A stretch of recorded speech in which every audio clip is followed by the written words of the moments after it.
Magandang araw mga kaibigan. Pag-usapan natin ngayon ang kalagayan ng mga dating kasamahan ni PRRD sa PDP Laban. Kaya lang, kung mabilang bakod sila, nagtraidor, iniwan nila si Tatay Digong. So ano ngayon? Kumandidato.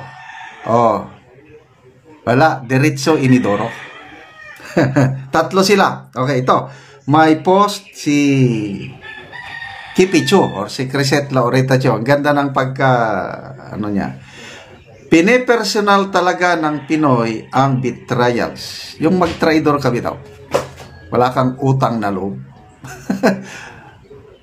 Ang Pilipino, yan ang ating kultura. Yung dapat marunong kang tumanaw ng utang na loob. Ay kung hindi ka marunong tumanaw ng utang loob, hindi ka pagkakatiwalaan. Okay. Walang nanalo na senador na nagtraidor kay Duterte na dating alay niya na nag-jump ship to BBM. Dating PDP. Sino sila? Tolentino, Pacquiao, and Abalos. Yan mayroong yan. Nandyan si BBM, itinaas niyang kamay ni Pacquiao, Abalos, and Tolentino. Bumalimbing All have been PDP Laban at some point in their careers. Manny was even PDP National Party Leader. Abalos was PDP Laban until 2023.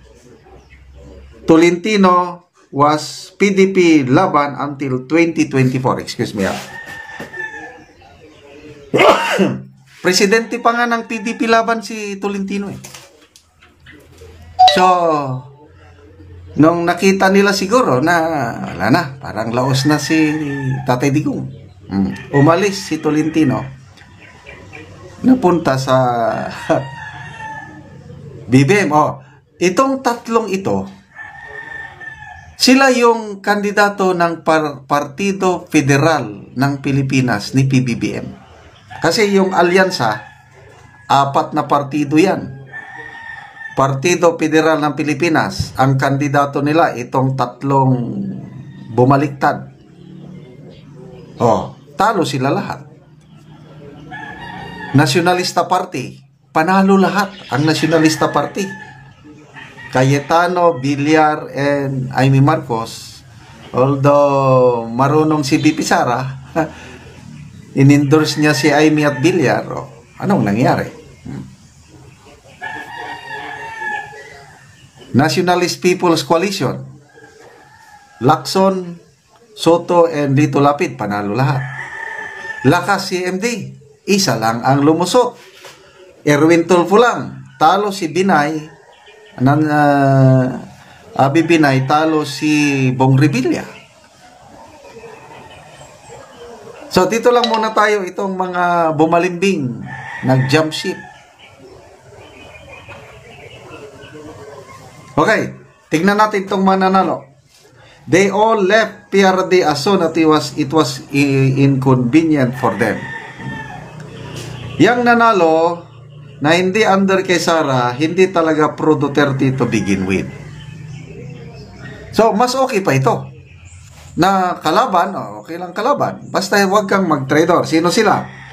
Tulfo. Mga binabanatan nilang mga Duterte. Soto. Wala yan. Lacson. Aquino. Pangilinan. Lapid. Kasama rin si Lapid. 1, 2, 3, 4, 5, 6. Yan. 6. What does this say, my fellow Filipinos, about how our country regards betrayal? Kulturang Pinoy kasi yan yung dapat marunong kang tumanaw ng utang na loob. Kasi kung hindi, ay sisisantihan ka ng kulturang Pilipino. Magbasa lang tayo sa mga comments,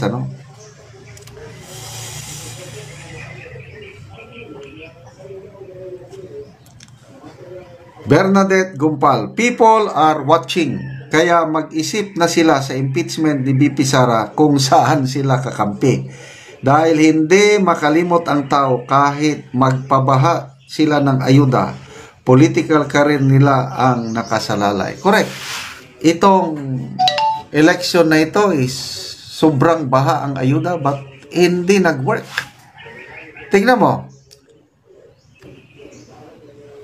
Isa lang ang nanalo sa lineup ng lakas CMD ni Martin Romualdez. Di ba nangampanya pa si Martin Romualdez? Kinausap niya ang kanyang mga kongresista, meeting sila. Straight alyansa tayo. Ito yung pinaka-the best natin. Suportahan natin ang Pangulo. Kampanya siya. Pangulo, nangampanya rin siya.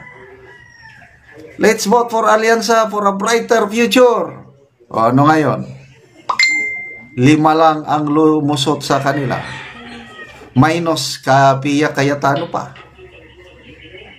Dahil, ulitin ko, ang loyalty is nasa partido, hindi yung alyansa. Yung alyansa, temporary alliance lang itong midterm election.